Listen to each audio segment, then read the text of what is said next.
Okay, guys. So where we left off, the idea of how people can try to define God in like a capsule, putting him in a container. For what you just said, being totally reliant on him, and the fact of not seeing each process, seeing each outcome, along the way. Imagine, as you said, asking God questions every minute, what will happen, stuff like that. That will delay. Huh? I don't know. I just remember Deborah and Barak. Huh? You remember that story, Deborah? Alright. When Barak, Deborah went to Barak and she was like, God wants you to do this and this. Sounds familiar. And then Barak was like, I'll do it if you come.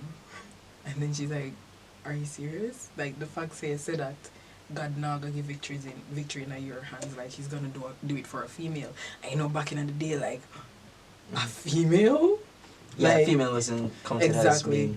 But that's how Yale came in and won victory for them.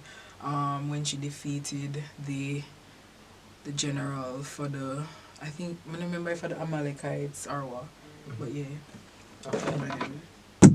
Insightful. Sorry. I still want to know what happened.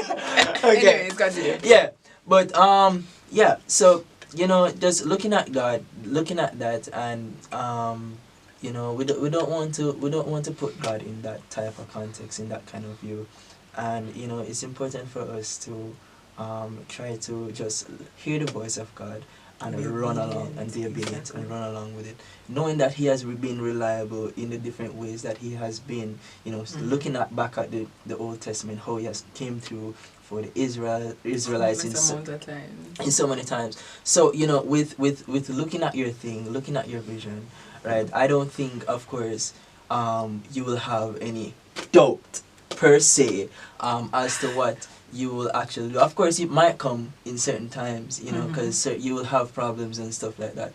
But at the end of the day, knowing that things will always work out.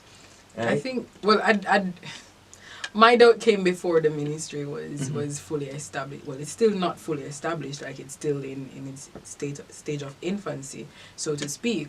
But it was more of a am I supposed to be doing this? Like, am I sure? Like, is God sure? Like, it was that me kind of seeking like assurance that Drea, you're the one for the job, and so on and so forth. But yeah, I know, like, I've dispelled any doubts about me, like, supposing to be leadership for youth. So, like, I don't doubt that anymore. But there, as you said, the enemy would like to plant seeds of doubt. It is really, let me say, it's worth your while to have a good team and to have a good community around you, because at the end of the day, they pour into you as much as you pour into them. And you have to ensure that you're not just constantly like giving and giving. Like, it's okay to receive ministry from time to time. I know for me, I try to organize events for Youth Soul where I'm not ministering or doing this or doing that only, or you get what I say, so that there's an opportunity for me to receive as well. Like, I put myself in that stance. So, Drea, you're receiving today. Like, we don't expect you to be on the pulpit ministering, right? However, I still am vigilant of what is going on, and in the spirit I'm still very much awakened to the point where I look around. If there's altar ministry needing to be done, like, I make myself available for that.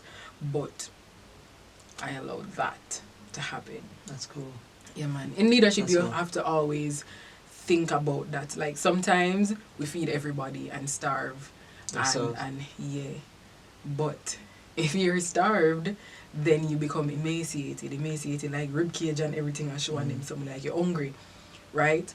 And then you're malnourished. And how do you now have the energy and how do you now have the ability to go forth and minister to others? You're weakened. You're in a what would I say now? You're in a vulnerable spot. right?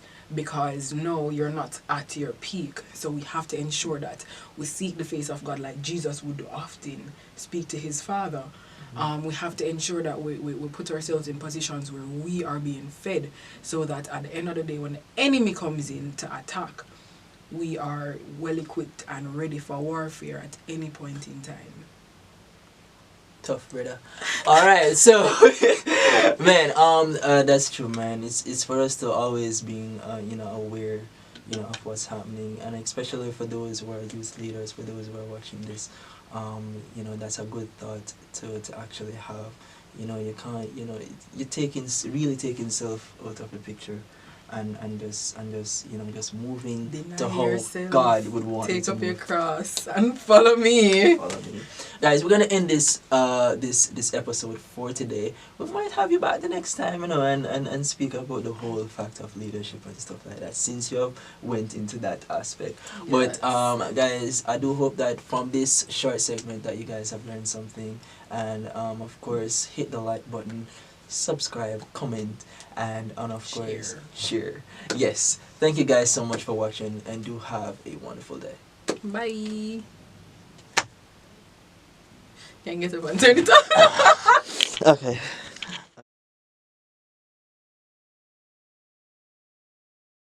You're cutting now? Yeah. Oh my god, these cut stuff and I don't know how to do it. It what? I don't know how to cut videos. We can edit it before you leave, hopefully. That's my forgot call him.